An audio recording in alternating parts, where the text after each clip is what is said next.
Vous parlez des chieurs, c'est vous parler en fait d'une œuvre que j'ai faite en 1972 et que j'aime énormément au point de ne pas m'en être véritablement séparé.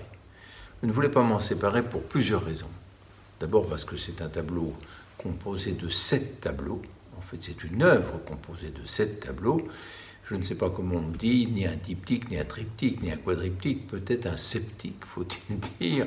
Mais ça serait amusant car ces tableaux représentent 7 enfants sur leur peau en train de déféquer joyeusement. Alors, évidemment, Les Chieurs, c'est un beau titre. Ce titre, malheureusement, il l'a perdu pendant quelque temps. Car, ne voulant pas m'en séparer de peur que les tableaux soient dispersés à droite et à gauche, un de mes amis, qui était à la fois collectionneur, me dit « Yvan, pourquoi on ne ferait pas une édition sérigraphique et comme ça, tu pourrais au moins les vendre ?» Et voilà, puis lui, on avait envie d'en avoir. C'est ce qui s'est fait. Et pour sa clientèle, et il faut rappeler qu'on est dans les années 70, il n'y a peut-être pas autant de liberté qu'aujourd'hui, dans le langage au moins, eh bien, cet album de sérigraphie s'appelle « Les enfants polychromes ». Et effectivement, il est question de couleur.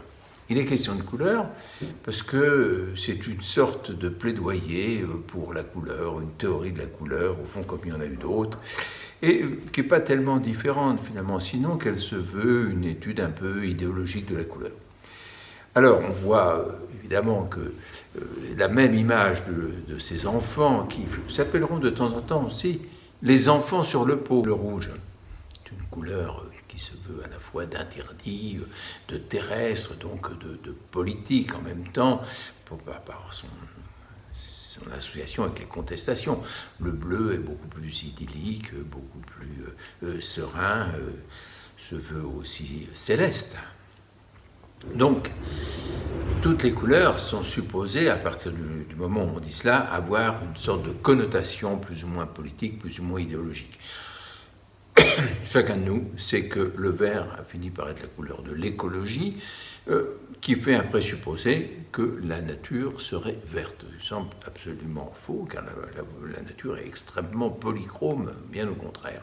Mais enfin, c'est comme ça, et donc c'est pour bien qu'elle est investie. Et puis, ensuite, les autres couleurs sont beaucoup plus difficiles à codifier. Le jaune, tout le monde s'en méfie, car être un jaune n'est pas tellement une bonne idée dans le monde, par exemple, syndical. Non, ce que je veux dire par là, c'est que le orangé et le violet en particulier, qui sont des couleurs, disons, difficiles à situer, soit entre le bleu et le rouge, soit entre le rouge et le jaune, ce qui fait que, au fond, elles ont du mal à être investies par des mouvements, des courants, une symbolique précise.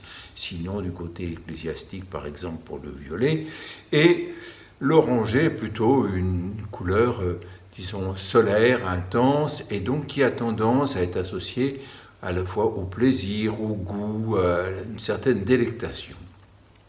Donc difficile à investir parce que confus, on ne sait pas de loin comment le reconnaître, bien qu'on y arrive. Et récemment, à la fois la révolution ukrainienne et le mouvement du Modem s'étaient emparés de cette couleur, sans doute pour montrer qu'il n'était ni rouge ni bleu, d'une certaine façon, mais sans être violet. Violet, finalement, ce sera les mouvements féministes qui s'en empareront. Par la suite, j'ai mis en application et développé cette théorie de la couleur dans différents tableaux, dont la série Le Neublard et l'ensemble de ce qu'on appelle la couleur découpée, qui va de 74 à 76 à peu près. Je ne sais pas si je vous en parlerai une autre fois, mais pour aujourd'hui, c'est fini. Je vous dis à bientôt.